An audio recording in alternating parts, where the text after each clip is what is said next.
রাধে রাধে বন্ধুরা, সকলকে আমার চ্যানেলে আরও একবার স্বাগত জানাই। সকলে আশা করি ভালো আছেন, আমিও ভালো আছি। বৃন্দাবনের ইস্কন মন্দিরের কিছু দৃশ্য আপনাদের সাথে তুলে ধরব, আপনারা ভিডিওর সঙ্গে থাকবেন।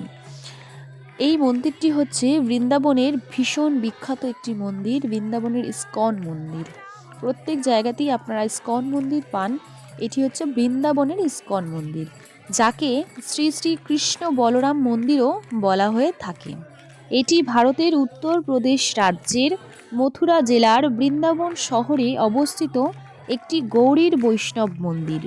মন্দিরটি হিন্দু দেবতা কৃষ্ণ ও বলরামকে উৎসর্গ করা হয়েছে। মন্দিরের অন্যান্য দেবতারা হলেন রাধাকৃষ্ণ এবং গৌরাঙ্গ নিত্যানন্দ।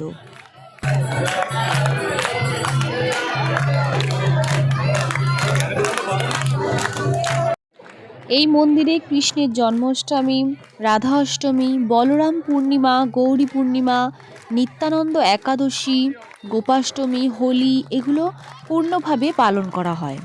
এছাড়াও শারদ পূর্ণিমা রাধাকৃষ্ণ গোপীদের মহারাসের সাথে সম্পর্কিত যে উৎসব, কার্তিক পূর্ণিমা যে রাধাকৃষ্ণ গোপীদের রাসলীলার সাথে যুক্ত যে উৎসব, চতুর্মাস কার্তিক দামোদর মাসে যে সমস্ত উদযাপন করা হয় উৎসব, সেগুলো সবই এখানে পালন করা হয়।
এখন মন্দিরের ভেতরে আমরা প্রবেশ করছি। তোমরা দেখতে পাচ্ছ মন্দিরের ভেতরের অন্তরে কিন্তু এগুলো দৃশ্যগুলো তোমাদের কাছে তুলে ধরছি। সবাই বসে যে যার মতো গল্প করছে, ফটো তুলছে, কেউ কেউ কেউ কেউ শ্রীকৃষ্ণের নাম নিচ্ছে। তো চারিদিকে পরিবেশটা কিন্তু খুবই সুন্দর। আর মিমিসোনা খুব আনন্দিত হয়েছে। এখানে আরও ছোট ছোট বাচ্চারা আছে যারা গুপি ড্রেস পরে সুন্দর করে হাঁটছে। অনেকে বিদেশি রয়েছে, কিন্তু তারাও কিন্তু দেশীয় পোশাক পরে। তারা কিন্তু এখানকার কালচারটাকে আরও সুন্দর করে ধরে রাখছে। দেখতে পাচ্ছ তোমরা, গুরু ভাই প্রত্যেককে সম্মান জানাচ্ছে। আর দেওয়ালের চারিপাশে সুন্দর করে রাসলীলা, কৃষ্ণের সাথে যশোদা মায়ের যে স্মৃতি সেগুলো সুন্দর করে তুলে ধরেছে। তারপরে দেখতে পাচ্ছ তোমরা, দেখো ননি খেতে গিয়ে শ্রীকৃষ্ণ যখন ধরা পড়েছিল, তো সেই দৃশ্যগুলো পুরো দেওয়ালে সুন্দর করে সাজানো রয়েছে। তারপরে প্রভুপাদ তিনি যখন শ্রীকৃষ্ণের হয়ে নাম সংকীর্তন বিদেশে গিয়ে প্রচার করেছিল, তো সেই সকল দৃশ্যগুলোও কিন্তু সুন্দর করে চিত্র আকারে এখানে দেওয়ালে দেওয়ালে তুলে ধরেছে।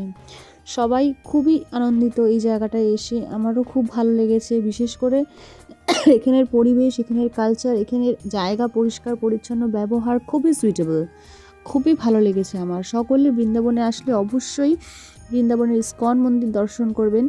আপনারা ইস্কন মন্দিরটা সব জায়গায় পাবেন, মায়াপুরে পাবেন, বৃন্দাবনে পাবেন, সব জায়গাতেই পাবেন। তবে এখানে আমার আরেকটি ভালো অনুভূতি হয়েছে, মিমি সোনা এতটা পরিমাণে প্রণাম করছে বলতে হচ্ছে না। ওর যে মন্দিরের প্রধান দেবতা হলেন কৃষ্ণ এবং বলরাম। ডান বেদিতে কৃষ্ণ রাধা শ্যামসুন্দর রূপে গোপী ললিতা এবং বিশাখার সাথে রয়েছে। বাম বেদিতে নিত্যানন্দের সাথে চৈতন্য মহাপ্রভু এবং ইস্কনের প্রতিষ্ঠাতা ভক্তি বেদান্ত স্বামী প্রভুপাদ, গুরু ভক্তি সিদ্ধান্ত সরস্বতী রয়েছে।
ইস্কন মন্দিরের ভিতরে এখন আমরা খুব সুন্দর সুন্দর নিমাই চৈতন্য প্রভুপাদের সমস্ত পিকচার, তাদের সম্পর্কে এখানেও দিয়েছে। দেখুন, চলুন এবার ঘুরে দেখি সমস্ত ইস্কন মন্দিরটি, আর আপনাদের সাথে শেয়ার করি। আপনারা সাথে থাকুন, দেখুন।